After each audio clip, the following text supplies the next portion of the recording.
Hello दोस्तों, स्वागत है आप सभी का आपके अपने चैनल हिंदी साहित्य क्लासेस में। कैसे हैं आप सभी? आशा करती हूँ आप लोग बहुत अच्छे हैं, स्वस्थ हैं और अपनी तैयारी आप लोग बहुत अच्छे से कर रहे होंगे। चलिए आ जाइए आप सभी क्लास में। आज की क्लास में जो है यूनिट 10 से जो टॉपिक बाकी रह गए थे उन टॉपिक से जो है आज की क्लास में हम MCQ सॉल्व करेंगे।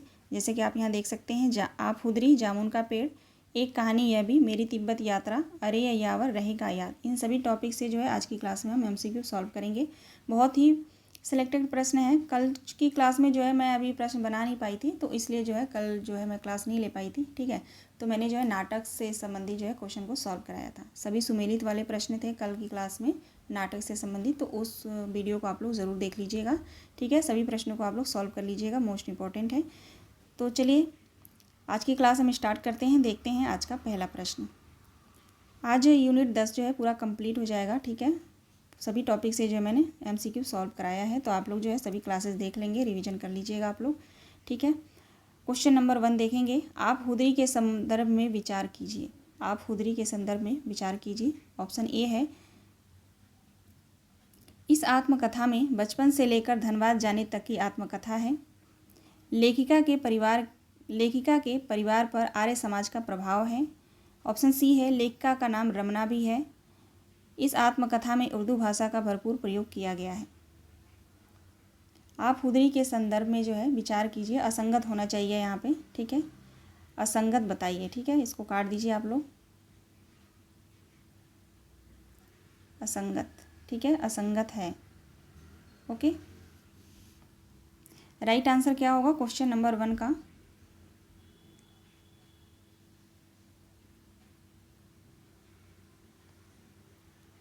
क्वेश्चन नंबर 1 का राइट आंसर हो जाएगा ऑप्शन डी, है ना। इस आत्मकथा में उर्दू भाषा का प्रयोग नहीं है, पंजाबी भाषा का प्रयोग है। ठीक है ना, आप ध्यान रखेंगे। बाकी तीनों ऑप्शन जो है बिल्कुल सही है। ऑप्शन डी हमारा गलत हो जाएगा। ठीक है, उर्दू भाषा नहीं, पंजाबी भाषा, आप लोग ध्यान रखेंगे, पंजाबी भाषा का प्रयोग किया गया है। अगला प्रश्न है, आप हुदरी किसकी आत्मकथा है? आप हुदरी किसकी आत्मकथा है? तो आप सभी को पता है, रमणिका गुप्ता, है ना, रमणिका गुप्ता का आत्मकथा है ये। आगे देखेंगे तीसरा प्रश्न। आप हुदरी आत्मकथा का प्रकाशन वर्ष क्या है? 2010, 2013, 2015 या 2003? आप हुदरी आत्मकथा का प्रकाशन वर्ष क्या है? तो ध्यान रखिएगा 2015 राइट आंसर हो जाएगा। ठीक है, आगे देखेंगे। आप हुदरी कैसी लड़की की आत्मकथा है? एक जिद्दी लड़की की, सुंदर लड़की, गरीब लड़की, अमीर लड़की? आप हुदरी कैसी लड़की की आत्मकथा है? तो आप सभी को पता होगा, जिद्दी लड़की, है ना, जिद्दी लड़की राइट आंसर हो जाएगा। क्वेश्चन नंबर 5 देखेंगे। हर तरह के प्रश्न मिलेंगे, तो ये मत सोचिएगा आप लोग कि जो 1-2 प्रश्न इतने आसान है तो सारे प्रश्न आसान ही होंगे, है ना। 5वां प्रश्न देखेंगे। नदी को न पत्थर बांध सकते हैं न बांध। नदी तब तक नहीं रुकती जब तक उसके पानी का स्रोत, है ना, पानी रहेगा यहाँ पे, जब तक उसके पानी का स्रोत खत्म नहीं हो जाता। और मैंने अपने भीतर की स्त्री के स्रोत को कभी खत्म नहीं होने दिया। ठीक है, उपयुक्त कथन किस रचना से है? आप हुदरी से, मेरी तिब्बत यात्रा, भोलाराम का जीव या एक कहानी है भी? राइट आंसर क्या होगा क्वेश्चन नंबर 5 का?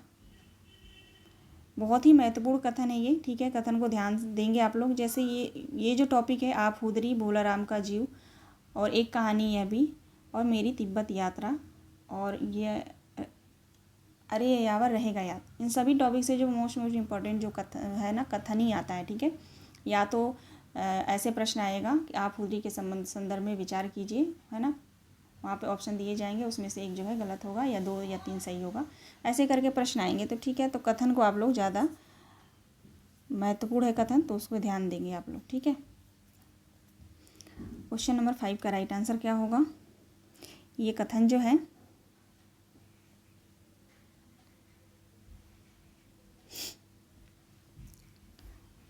ऑप्शन ए राइट आंसर होगा, आप हुदरी से। ठीक है, आप हुदरी से लिया गया है कथन।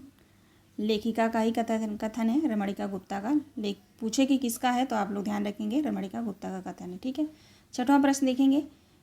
जब लड़की बड़ी होती है तो लड़की की जमात बड़ी होती है, केवल उसका व्यक्तित्व नहीं। उपयुक्त कथन किस रचना की भूमिका से लिया गया है? भोलाराम का जीव भूमिका से, आप हुदरी या एक कहानी या भी या ठकुरी बाबा? ठीक है, क्वेश्चन को ध्यान से पढ़ेंगे। जब लड़की बड़ी होती है तो लड़की की जमात बड़ी होती है, केवल उसका व्यक्तित्व नहीं। उपयुक्त कथन किस रचना की भूमिका से लिया गया है? ठीक है,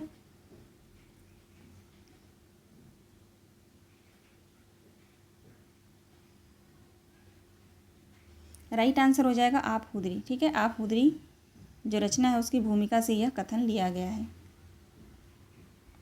अगला प्रश्न है, जामुन का पेड़ का प्रकाशन वर्ष क्या है? जामुन के पेड़ का प्रकाशन वर्ष क्या है?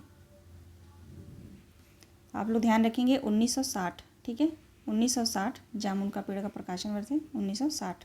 ठीक है, क्वेश्चन नंबर 8 देखेंगे, जामुन का पेड़ के संदर्भ में असंगत बताइए। जामुन के पेड़ के संदर्भ में असंगत बताइए। ऑप्शन ए देखते हैं, यह रचना हास्य व्यंग्य कहानी विधा है। बी ऑप्शन देखेंगे, इसमें सरकारी दफ्तरों की लंबी और विवेकहीन कार्यप्रणाली के वजह से एक शायर की मौत हो जाती है। ऑप्शन सी है, इस रचना में इंसानियत की जगह व्यवस्था को महत्वपूर्ण बताया गया है। व्यवस्था को रहेगा यहाँ पे। ठीक है, व्यवस्था को महत्वपूर्ण बताया गया है। इस रचना के लेखक कृष्णचंद्र नहीं है। राइट आंसर क्या होगा इसमें? असंगत कौन सा है? तो आप लोग जामुन का पेड़ पढ़े हैं तो छोटा सा है ये, है ना, तो छोटी सी रचना है और बहुत अच्छा भी है। तो आप सभी को पता है यह रचना जो हास्य व्यंग्य कहानी विधा है। ठीक है, इसमें जो है सरकारी दफ्तरों की लंबी और विवेकहीन कार्यप्रणाली की वजह से जो है जो शायर उस पेड़ के नीचे दबा होता है, जामुन के पेड़ के नीचे, उसकी मृत्यु भी हो जाती है ना। इस रचना में इंसानियत की जगह व्यवस्था को जो है ज़्यादा महत्वपूर्ण दिया गया है। और इस रचना के लेखक जो है कृष्णचंद्र नहीं है, तो ये गलत हो जाएगा। हैं कृष्णचंद्र ही हैं। ठीक है, तो राइट आंसर ऑप्शन डी, यानी ऑप्शन डी जो है असंगत है। ठीक है, क्यों असंगत है आप सभी को पता है। कृष्णचंद्र मैंने यहाँ पे नहीं कर दिया है, जबकि हैं। ठीक है, क्वेश्चन नंबर 9 देखेंगे, जामुन का पेड़ के पात्र हैं। ठीक है, का रहेगा। ठीक है, जामुन का पेड़ के पात्र हैं चपरासी, माली, शायर, क्लर्क या उपयुक्त सभी। राइट आंसर क्या होगा क्वेश्चन नंबर 9 का? जामुन के पेड़ के पात्रों का आप लोग नाम ध्यान रखिएगा। चपरासी भी है, माली भी है, शायर भी है, क्लर्क भी है, उपयुक्त सभी हो जाएगा। और सेक्रेटरी रहता है और सुपरिटेंडेंट भी होता है। ठीक है, ये सभी पात्र के नाम आप लोग ध्यान रखेंगे। क्वेश्चन नंबर 10 देखेंगे, जामुन का पेड़ रचना में किस विभाग का उल्लेख नहीं है? ठीक है, आपको पता है जामुन का पेड़ जो रचना है उसमें विभाग भी दिए गए हैं। हर विभाग के अलग अलग कर्मचारी होते हैं, जिनके कारण जो है जिस शायर की मौत हो जाती है उनका प्रोसीजर इतना लंबा होता है कि वो जो इंसान दबा रहता है पेड़ के नीचे उसको ना देखकर वो सिर्फ पेड़ को देखते हैं, है ना। तो विभाग यहाँ पे पूछा जा रहा है आप सभी से कि कौन कौन से विभाग उसमें उल्लेख है और कौन सा नहीं है। ठीक है, तो देखते हैं यहाँ पे जामुन का पेड़ रचना में किस विभाग का उल्लेख नहीं है, ये आपको बताना है। वाणिज्य विभाग, कृषि विभाग, हॉर्टिकल्चर, संस्कृत विभाग या सिंचाई विभाग। तो आप बताएंगे किस विभाग का जो है उल्लेख नहीं है।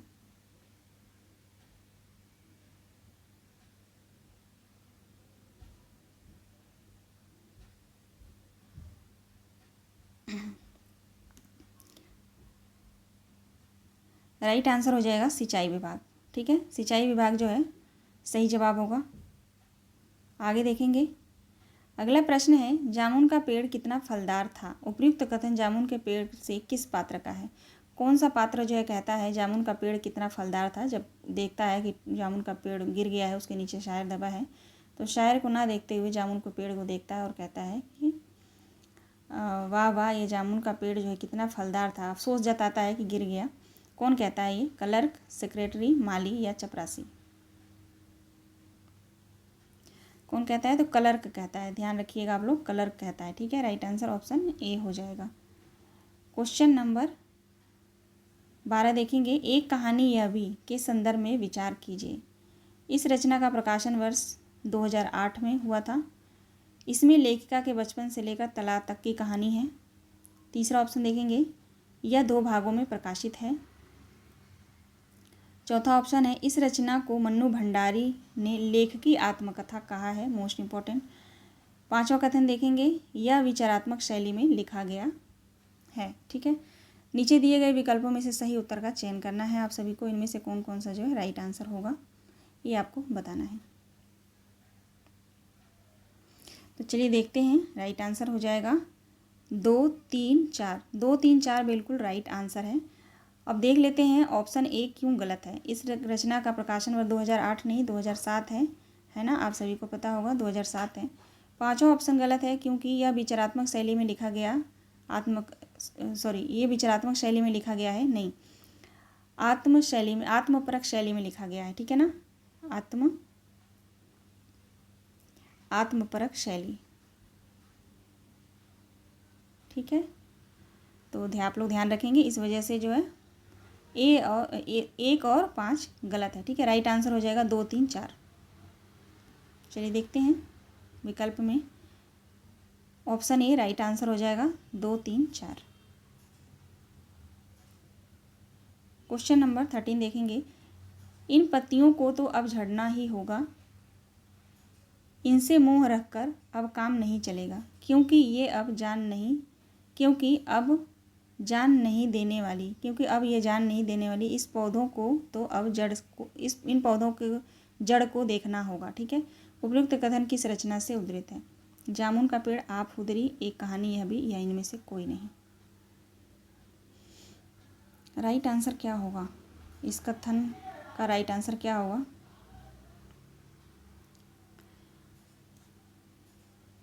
राइट आंसर हो जाएगा एक कहानी, यह भी, मन्नू भंडारी की रचना है ना, एक कहानी यह भी। ध्यान रखिएगा, यह कथन जो है एक कहानी यह भी से लिया गया है।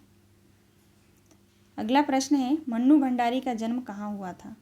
भानपुरा गांव में, देवपुर गांव में, धर्मपुर गांव में या रामपुर गांव में।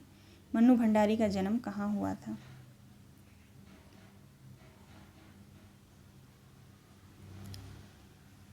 तो ध्यान रखिएगा, मध्य प्रदेश के भानपुरा गांव में इनका जो है जन्म हुआ था, ठीक है। आगे देखेंगे, मन्नू भंडारी पर किस समाज का प्रभाव पड़ा था। ब्रह्म समाज का। मन्नू भंडारी पर किस समाज का प्रभाव पड़ा था। ब्रह्म समाज का, आर्य समाज का, बौद्ध समाज या ईसाई समाज। मन्नू भंडारी का एक और नाम क्या था, आप लोग बताएंगे कमेंट करके।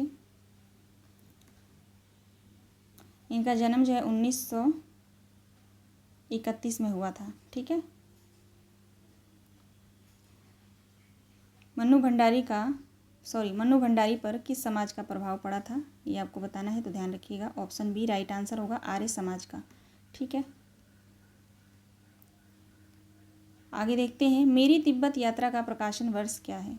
मेरी तिब्बत यात्रा का प्रकाशन वर्ष बताइए। 1937, 38, 1979 या 1989।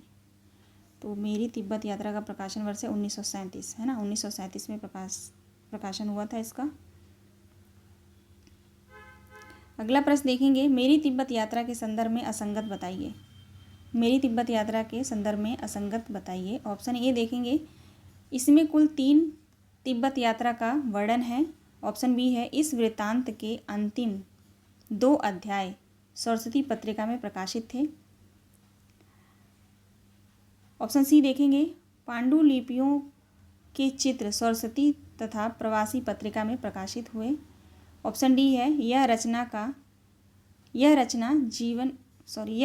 जीवनी विधा है, ठीक है। ऑप्शन ई है, इस रचना में 5 अध्याय हैं। तो ऑप्शन डी बिल्कुल सही है, इस रचना में 5 अध्याय हैं, ठीक है। 5वें अध्याय का नाम आप लोग जानते रहिएगा, लहासा से उत्तर की ओर, ठीक है, चाड़ की ओर। तीसरा है क्या की ओर, है ना, ऐसे रहेगा तीसरा,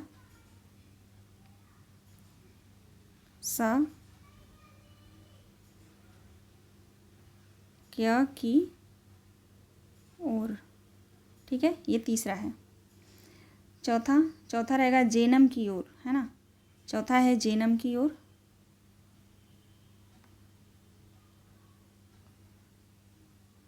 जेनम की ओर, और 5वां हो जाएगा नेपाल की ओर, लहासा की ओर, ठीक है। तो आप लोग एक बार नाम फिर से बता देती हूँ 5 का, ठीक है, आप लोग ध्यान रखिएगा। पहले का नाम है लहासा से उत्तर की ओर, चाड़ की ओर, क्या की ओर, जेनम की ओर, नेपाल की ओर, ठीक है, नेपाल की ओर से उसके बाद फिर लहासा की ओर, ठीक है। तो यहाँ पे देखेंगे 5वां तो बिल्कुल ई ऑप्शन तो बिल्कुल सही है, ठीक है। इस तिब्बत यात्रा में इस तिब्बत यात्रा में कुल 3 यात्रा का वर्णन है, बिल्कुल सही है। इस वृत्तांत के अंतिम 2 अध्याय सरस्वती पत्रिका में प्रकाशित हुए थे, ये भी सही है। पांडुलिपि, जो पांडुलिपि है उसमें उनके जो चित्र हैं वो सरस्वती और तथा प्रवासी पत्रिका में प्रकाशित हुए थे, ये भी सही है। एक एक लाइन को आप ध्यान रखेंगे, बहुत ही इंपॉर्टेंट है। अगर मैं ये एक एक ऑप्शन जो है अपने आप में प्रश्न है, आप सभी को पता है, एक एक ऑप्शन को लेकर मैं अगर प्रश्न बनाऊँ तो बहुत सारे प्रश्न बनेंगे, ठीक है। तो कोई फ़ायदा नहीं है ऐसे प्रश्नों को सॉल्व करवाने का, है ना, क्योंकि क्वेश्चन आप सभी को पता है इसी तरीके से एनटीए में, एनटीए नेट का जो पेपर होता है इसी तरीके से प्रश्न आता है, ठीक है। तो एक एक ऑप्शन को आप लोग ध्यान दीजिएंगे। और डी ऑप्शन जो है गलत हो जाएगा, क्यों कि यह रचना जो है मैंने यहाँ पे ऑप्शन दिया है जीवनी विधा है, जीवनी विधा नहीं है, ठीक है, यात्रा वृत्तांत है, ठीक है ना। आप सभी को पता है मेरी तिब्बत यात्रा राहुल संस्कृतायन का यात्रा वृत्तांत है, ओके। तो ऑप्शन डी राइट आंसर हो जाएगा। जो 5 अध्याय हैं उनका नाम आप लोग याद रखिएगा। क्वेश्चन नंबर 18 देखेंगे, राहुल संस्कृतायन का जन्म कब हुआ था। ये भी मान लीजिए आप लोग इस प्रश्न को आप लोग छोड़ दें कि राहुल संस्कृतायन का तो आप लोग रचना पढ़ रहे हैं, ठीक है। और कहीं पूछ दे राहुल संस्कृतायन का जन्म कब हुआ था, या दे दे कि इस सन में हुआ था, तो राइट आंसर पता होना चाहिए ना। तो मुझे लगा ले लेना चाहिए इस प्रश्न को, तो मैंने लिया है।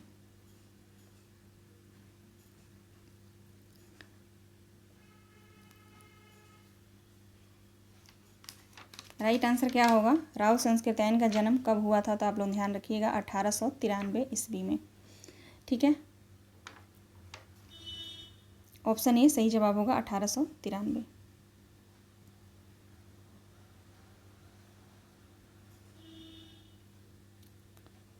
अगला प्रश्न है, एक मिनट,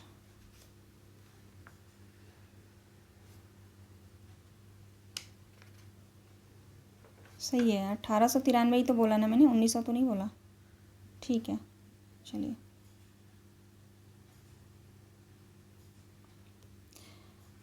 अगला प्रश्न देखेंगे, मेरी तिब्बत यात्रा के प्रथम खंड लहासा से उत्तर की ओर के अनुसार राहुल संस्कृतायन लहास में कितने महीने और कितने दिन रहे थे, ठीक है। बहुत डीप है ये क्वेश्चन, आप जब पढ़ेंगे पहला अध्याय पढ़ेंगे उसमें जो है ये दिया गया है कि कितने महीने और कितने दिन वहाँ पे रहे थे लहास में, ठीक है। तो ये आप लोग जानते रहिएगा। चलिए ऑप्शन देखते हैं। ऑप्शन ए है 2 महीना 11 दिन, ऑप्शन बी है 1 महीना 10 दिन, ऑप्शन सी है 4 महीना 12 दिन, ऑप्शन डी है 3 महीना 9 दिन। अब आप पढ़े हैं तो आप कमेंट के माध्यम से बताइए, फिर मैं बताती हूँ कितने महीने कितने दिन रहे थे। तो आप लोग ध्यान रखिएगा 2 महीना और 11 दिन रहे थे लहासा में, ठीक है, राहुल संस्कृतायन। आगे देखेंगे, अगला प्रश्न है, मेरी तिब्बत यात्रा के अनुसार राहुल जी अभिसमयालंकार टीका और वाद्य न्याय टीका खोज पाने का सौभाग्य कहाँ मिला, लहासा में, तिब्बत में, नेपाल में या कश्मीर में, ठीक है। अब ये अलग से मैंने ले लिया, चाहती तो मैं जैसे मेरी तिब्बत यात्रा के संदर्भ में विचार कीजिए वहीं पे ऑप्शन दे देती, है ना। तो वैसे भी प्रश्न बन सकते हैं और ऐसे भी पूछा जा सकता है, तो हर तरह के प्रश्न हैं, तो आप लोग टेंशन मत लिया करिए, है ना। ध्यान से धैर्यपूर्वक किसी से भी आप पढ़ रहे हो, चाहे मेरे चैनल पे चाहे किसी भी यूट्यूब के चैनल पे आप पढ़ रहे हो, धैर्य से पढ़िए, दिमाग शांत करके पढ़ा करिए कि देखिए कहाँ से क्वेश्चन कैसा पूछा जा रहा है। 1-2 क्वेश्चन देख कर आप छोड़ देंगे, कहेंगे अच्छा नहीं है प्रश्न, तो फिर आप पढ़ नहीं सकते हैं फिर, ठीक है। स्थायी रूप से आप लोग पढ़ा करिए तो वो दिमाग में भी बैठता है। क्वेश्चन नंबर 20 का राइट आंसर क्या हो जाएगा, मेरी तिब्बत यात्रा के अनुसार जो है, ध्यान रखिएगा, अभी समयालंकार टीका और वाद्य न्याय टीका खोज पाने का सौभाग्य जो है राहुल संस्कृतायन को कहाँ से मिला था, तो लहासा में ही मिला था, ठीक है। लहासा में जब ये गए थे वहाँ पे रुके थे 2 महीना 11 दिन, तो वहीं पे जो है इन्होंने ये टीका की खोज करने का सौभाग्य मिला था, ठीक है। तो आप लोग ध्यान रखिएगा, मोस्ट इम्पॉर्टेंट है ये दोनों। क्वेश्चन नंबर 21 देखेंगे, भोट सरकार से चिट्ठी मिलने वाली है यात्रा संबंधी सुविधा हेतु, उपयुक्त कथन में भोट सरकार का क्या आशय है, ठीक है। भोट सरकार से चिट्ठी मिलने वाली है यात्रा संबंधी सुविधा हेतु। उपयुक्त कथन में भोट सरकार से क्या आशय है? तिब्बत, लहासा, नेपाल, कश्मीर। बताइए, आप लोग बताइए राइट आंसर क्या होगा। तिब्बत हो जाएगा, ठीक है ना। तिब्बत को जो है वहाँ पे भोट सरकार बोलते हैं, तो वही यहाँ पे नाम दिया गया। पूछ सकता है ऐसे, है ना।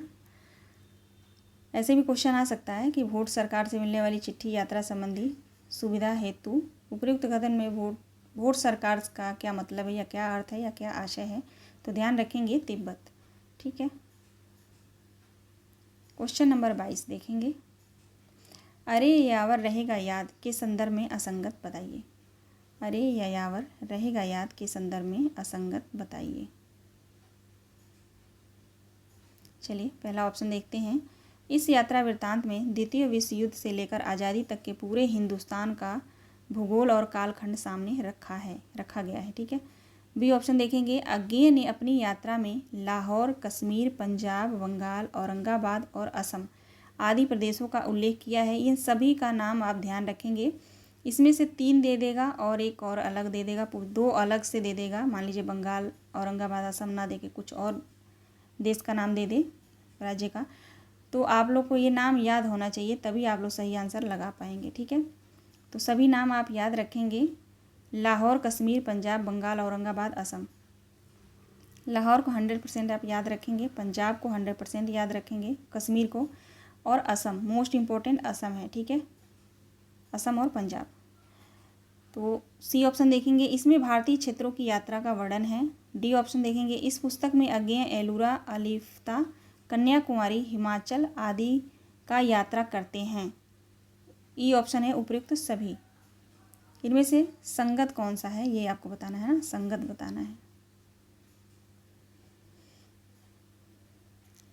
राइट आंसर हो जाएगा उपयुक्त सभी। ई ऑप्शन बिल्कुल सही है। क्यों ई ऑप्शन मैंने इसलिए लिया उपयुक्त सभी, क्योंकि आप लोगों को जो है अरे यावर रहेगा याद के संदर्भ में जो है इतने पॉइंट जो मोस्ट इंपॉर्टेंट हैं ये याद मैं चाहती थी कि आप लोगों को जो है यहाँ पे एक जगह मिल जाए, याद रहे, ठीक है। तो आप लोगों ने पढ़ा भी होगा, तो अच्छे से आप लोगों का रिवीजन हो गया होगा, ठीक है। चलिए आगे बढ़ेंगे। एक एक पॉइंट को आप लोग ध्यान से पढ़ लीजिएगा।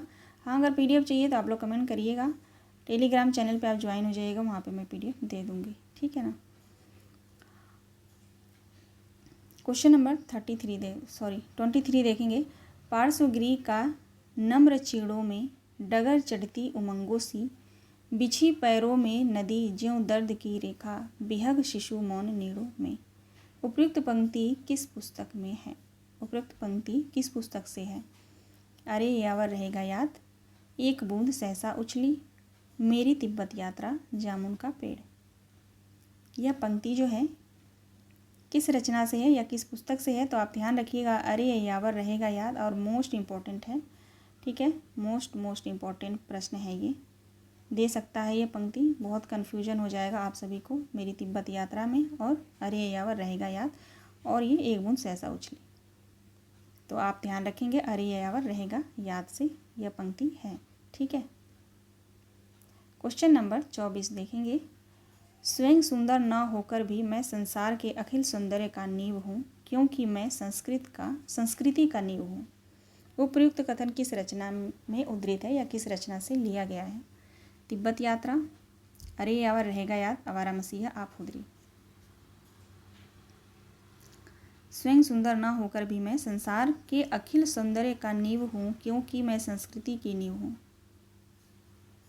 क्योंकि मैं संस्कृति की नींव हूँ। उपयुक्त कथन किस रचना से उद्धृत है? तो ध्यान रखिएगा अरे यावर रहेगा याद, अज्ञेय का कथन है ये, ठीक है।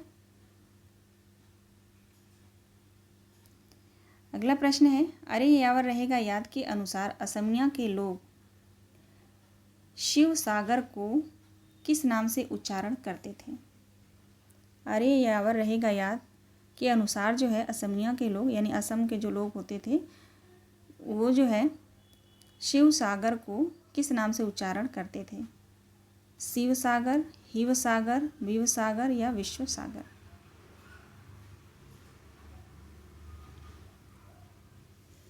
राइट आंसर क्या होगा?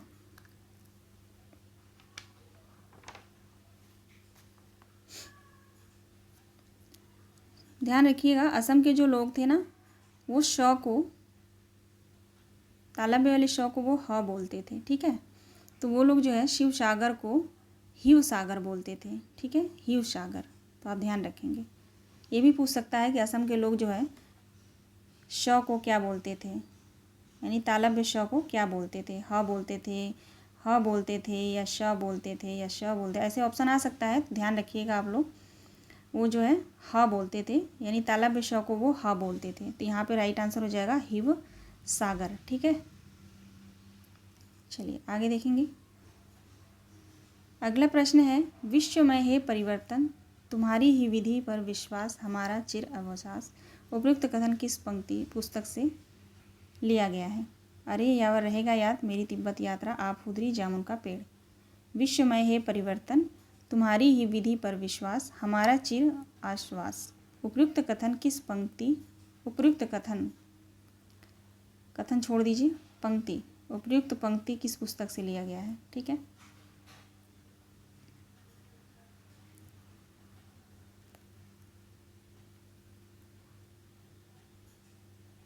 राइट आंसर हो जाएगा अरे ये यावर रहेगा याद।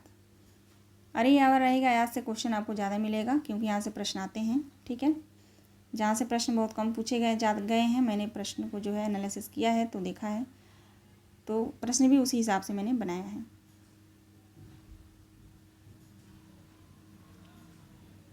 प्रश्न नंबर 27 देखेंगे। निम्न में से कौन सा यात्रा वृत्तांत विदेशी पृष्ठभूमि को लेकर लिखा गया है? अरे यावर रहेगा याद, मेरी तिब्बत यात्रा, यात्रा रहेगा ये, मेरी तिब्बत यात्रा, एक बूंद सहसा उछली, उपयुक्त में से कोई नहीं।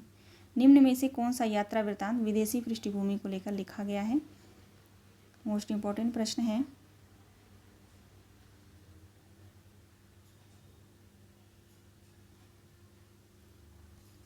राइट आंसर हो जाएगा एक बूंद सहसा उछली, ठीक है। एक बूंद सहसा उछली जो यात्रा वृत्तांत है, यात्रा वृत्तांत संस्मरणात्मक यात्रा वृत्तांत है ये, ठीक है, अज्ञेय जी का।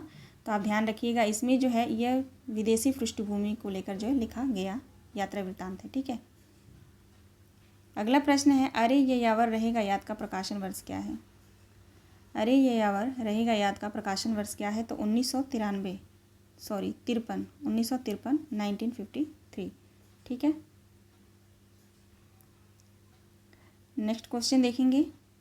एक बूंद सहसा उछली रचना का प्रकाशन वर्ष क्या है?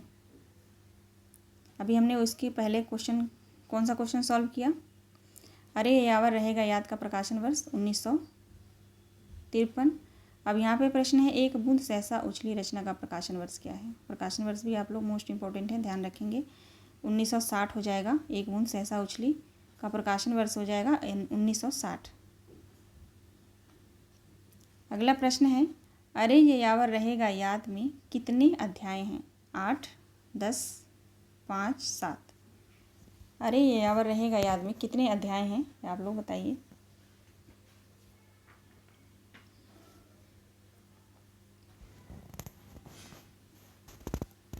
आठ अध्याय है ना, ऑप्शन ए 8 अध्याय। कौन कौन से हैं? कौन कौन से हैं? पहला हो जाएगा, आप लोग पढ़े होंगे, रिवीजन कर लीजिए, ठीक है। मैं नाम ले रही हूँ, आप लोग दिमाग में आप लोग रिवीजन करते रहिएगा, ठीक है। पहला है परशुराम से तुरखम, परशुराम से तुरखम ब्रैकेट में एक टायर की राम कहानी। इसमें जो है टायर और लेखक ने खुद को माना है, ठीक है। दूसरा है किरणों की खोज में, तीसरा है देवताओं के अंचल में, चौथा है मौत की घाटी में, पांचवा है एलूरा, छठा है मांजुली, सातवां है बहता नदी निर्मल, आठवां है सागर सागर सेवित मेघ, एक मिनट, सागर सेवित मेघ मेखलित, है ना, ये आठवां है। तो आप लोग आशा करती हूँ रिवीजन हो गया होगा। आठों अध्याय का नाम आप लोग ध्यान रखेंगे, क्योंकि यहाँ से प्रश्न जो है 2023 में आया था, अभी जो जून में पेपर हुआ था उसमें जो है प्रश्न आया था, अध्याय को जो है क्रम में लगाने के लिए दिया था, ठीक है। तो ऐसे प्रश्न आ सकता है, ध्यान रखेंगे। अगला प्रश्न है, अरे यावर रहेगा याद के अध्याय को पहले के बाद के क्रम में रखें। ठीक है, नीचे दिए गए विकल्पों में से सही उत्तर का चयन करना है। पहले यहीं पे मैं आंसर बताती हूँ, विकल्प में हम चलते हैं बाद में। ठीक है, सबसे पहले कौन सा आएगा? अभी मैंने सबसे पहले किसका नाम लिया? परशुराम से तुखाराम। ठीक है, तुखाराम नहीं, तुखरम, तुखरम होगा यहाँ पे। ठीक है, तुखरम। तो सबसे पहले यही आएगा, 2 पहला हो जाएगा। दूसरा आएगा किरणों की खोज में। किरणों की खोज यहाँ पे देखिए पहला है, तो सही मिलान होगा 2 1। फिर मौत की घाटी, देवताओं के अंचल में।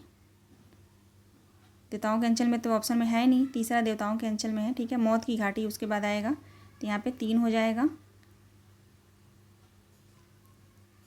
उसके बाद आएगा एलूरा, 5वां। फिर आएगा मांजुली। ठीक है, 4। राइट आंसर हो जाएगा 2 1 3 4 5। 2 1 3 4 5 है ना, 2 1 3 4 5। चलिए देखते हैं विकल्प में, 2 1 3 4 5 राइट आंसर होगा। ठीक है, अगले प्रश्न पे चलेंगे। अरे ये यावर रहेगा याद को का रहेगा। ठीक है, अरे यावर रहेगा याद का अंतिम अध्याय का क्या नाम है? अंतिम अध्याय का क्या नाम है, आप बताएंगे?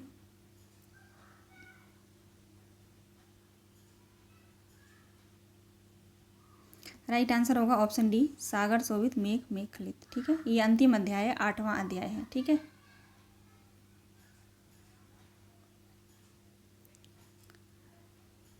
एक मिनट, मैं यहाँ पे अध्याय भी बता देती हूँ। ये 8वां अध्याय है। देवताओं के अंचल में जो है तीसरा अध्याय है। ठीक है, बहता पानी निर्मल, बहता पानी निर्मल जो है 7वां अध्याय है। मौत की घाटी, मौत की घाटी में जो है 4था अध्याय है। ठीक है, चलिए आगे बढ़ते हैं।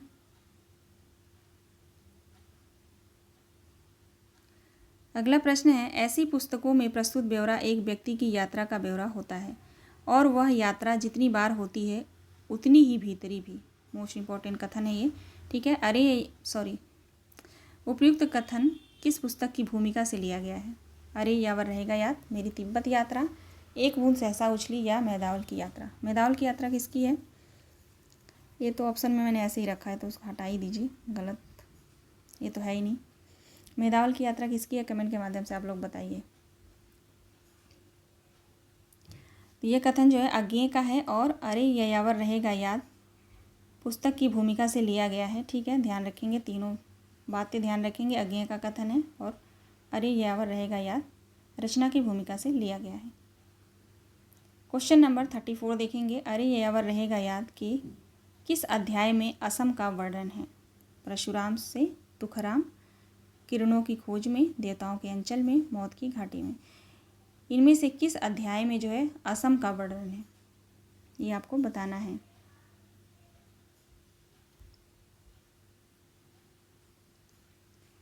पहले ही अध्याय में। ठीक है ना, परशुराम से तुखराम जो है पहला ही अध्याय है, बिल्कुल ये पहला है, दूसरा है, तीसरा है, ये चौथा है, मैंने ऐसे ही रखा है। ठीक है, तो राइट आंसर ऑप्शन ए हो जाएगा, परशुराम से तुखराम। तुखराम होगा, तुखाराम यहाँ पे लिखा गया है प्रिंट में। ठीक है, तुखरम होगा। ठीक है, तो ऑप्शन ए जो है राइट आंसर हो जाएगा, ध्यान रखिएगा। ऑप्शन ए तुखराम, परशुराम से तुखराम में जो है असम का वर्णन मिलता है। ठीक है, और देवताओं के अंचल में जो तीसरा अध्याय है ना, इसमें जो है आप अगर पूछा जाए तो कुल्लू का वर्णन है। ठीक है, इसमें जो है कुल्लू का वर्णन है, तो आप ये भी ध्यान रखेंगे। ठीक है, और मनाली अगर पूछता है तो मौत की घाटी में, मौ से मौत की घाटी, मौ से मनाली। ठीक है, ये भी पूछ सकता है, मिलान के लिए क्वेश्चन आ सकता है यहाँ से। ठीक है ना, तो आप ध्यान रखिएगा किस अध्याय में किस राज्य का वर्णन है। ठीक है, तो मौत की घाटी में जो है चौथा अध्याय है, इसमें मनाली का वर्णन है। देवताओं के अंचल में तीसरा अध्याय कुल्लू का वर्णन है। परशुराम से तुखराम में जो है असम का वर्णन है। ओके, चलिए आगे बढ़ेंगे। अगला प्रश्न है, अरे यह यावर रहेगा याद, अरे यह यावर याद रहेगा नहीं, रहेगा याद रहेगा याद कि किस अध्याय में जम्मू कश्मीर का वर्णन है? ठीक है, वहाँ पे मैंने 3 4 बताया आपको, अब जम्मू कश्मीर का आप जान सकते हैं कि किस में वर्णन है, किस अध्याय में जम्मू कश्मीर का।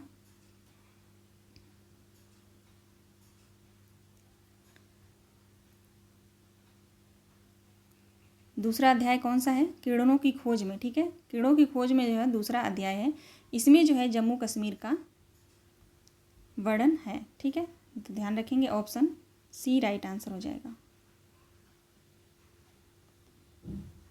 अगला प्रश्न है, शूद्र मानव को कभी कभी देवताओं का समकक्षी हो सकने का सौभाग्य प्राप्त है, लेकिन वह सौभाग्य अधिक देर तक बना नहीं रह सकता। उपयुक्त कथन अरे यावर रहेगा याद के किस अध्याय से लिया गया है या किस अध्याय में उद्धृत है? मौत की घाटी में, कीड़ों की खोज में, देवताओं के अंचल में या एलूरा में? एलूरा जो है 5वां अध्याय है। ठीक है, मांजुली 6ठा अध्याय है, बहता पानी निर्मल जो है 7वां अध्याय है। राइट आंसर क्या होगा?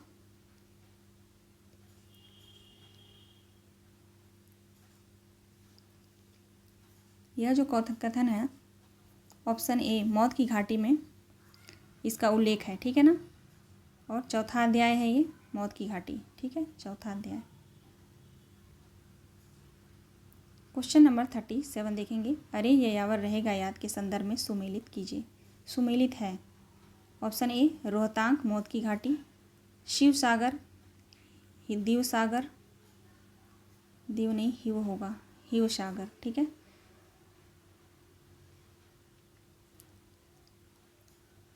यहाँ पे खलदाबाद होगा, खलदाबाद। ठीक है, खलदाबाद, स्वर्ग की बस्ती, उपयुक्त सभी।